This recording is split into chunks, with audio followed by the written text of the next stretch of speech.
ഒന്ന് സാമുവേൽ 2:7-8 തിരുവചനങ്ങൾ. ദരിദ്രനും ധനികനും ആക്കുന്നത് കർത്താവാണ്, താഴ്ത്തുന്നതും ഉയർത്തുന്നതും അവിടുന്ന് തന്നെ. ദരിദ്രനെ അവിടുന്ന് ധൂളിയിൽ നിന്ന് ഉയർത്തുന്നു, അഗതിയെ കുപ്പയിൽ നിന്ന് സമുദ്ധരിക്കുന്നു.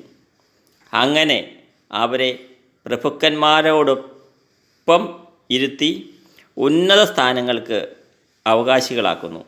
ഭൂമിയുടെ അടിത്തൂണുകൾ കർത്താവിൻ്റേതാണ്, അതിൻ്റെ മേൽ അവിടുന്ന് ലോകത്തെ ഉറപ്പിച്ചിരിക്കുന്നു.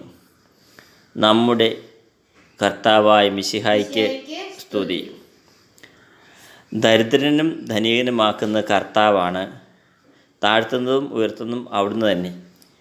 നമ്മൾ ദരിദ്രനായിരിക്കുന്നതിനെക്കുറിച്ച് ഓർത്തോ താഴ്ന്ന സ്ഥിതിയിലായിരിക്കുന്നതിനെക്കുറിച്ച് ഓർത്തോ പ്രയാസപ്പെടേണ്ടതില്ല. കാരണം കർത്താവ് അറിയാതെയല്ല ഇത് സംഭവിച്ചിരിക്കുന്നത്. അതിനാൽ നമ്മൾ സ്ഥിരതയോടെ ദൈവത്തിൻ്റെ തിരുമനസ്സിനോട് വിധേയപ്പെട്ട് കഴിയുമ്പോൾ നമ്മുടെ ജീവിതത്തിൽ മാറ്റങ്ങൾ വരും. ദൈവം എല്ലാവരെയും സമൃദ്ധമായി അനുഗ്രഹിക്കട്ടെ.